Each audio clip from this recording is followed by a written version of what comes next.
Valentine, the city that never sleeps alone. It sits on the border between winter and spring, and markets itself as the best of both worlds. But marketing is all it is. The corporations dominate this place, as much as their pastel-colored skyscrapers dominate the skyline. Sickly sweet candy, love notes delivered by cherubs, romantic restaurants. It's all a front. Follow any trail of rose petals, and you'll end up in the seedy underbelly of sex, drugs, and control. Rain was falling hard the night they found the third body. Puddles reflected the light of 1,000 neon signs in kaleidoscopic patterns as couples huddled together under their umbrellas. I'm sure they thought it was very romantic.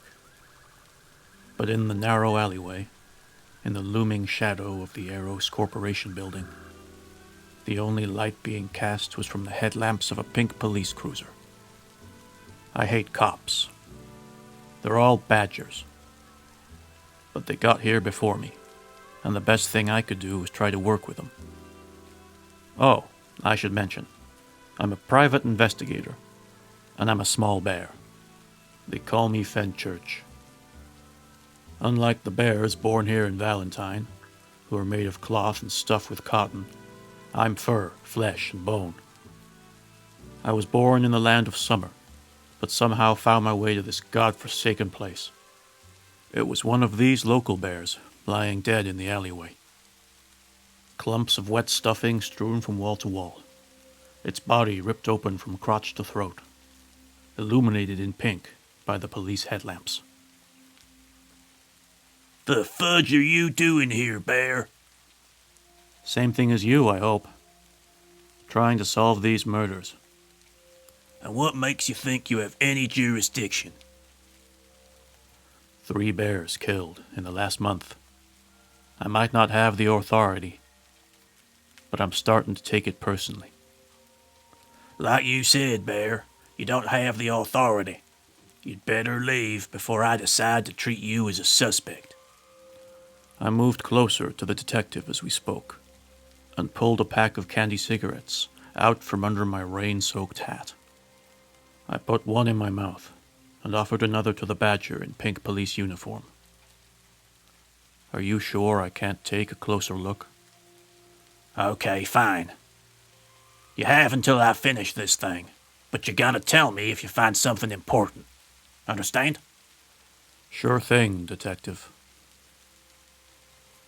I crouched closer to the ravaged corpse. Teddy bears like this don't usually have a mouth, but this poor thing's face had been ripped into a makeshift maw. One of its ears had been torn away, along with one of its black button eyes. The remaining eye was lifeless, even for a button. The shredded business suit and smashed briefcase on the ground nearby told me this bear worked for one of the corporations. I glanced up at the silhouette of the skyscraper overhead. Could this thing go all the way to the top? I returned my attention to the corpse. Its fur was matted, not just wet, but slimy. I could smell fish. No, it was more stale, more rotten, like the smell of a dead seal, left on a beach for days. The bear's paw was clenched tight around something.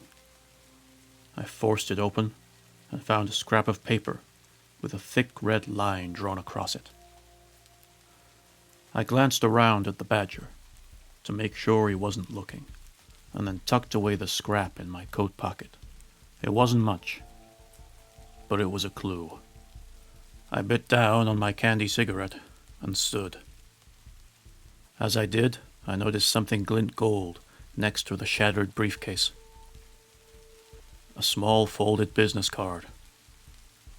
I opened it up and read the golden words, Aphrodite's Club. "What's that you found, Bear? You'd better give it to me." "Of course, detective." I reluctantly handed over the business card. And I'll take the rest of those cigarettes, too. You know they've been made illegal. That was probably a lie, but it wasn't worth the fight. He must have spent the entire time I was examining the body trying to figure out a way to get them from me. I handed them over too, and turned to leave. I had to get to the club before the police made a mess of things.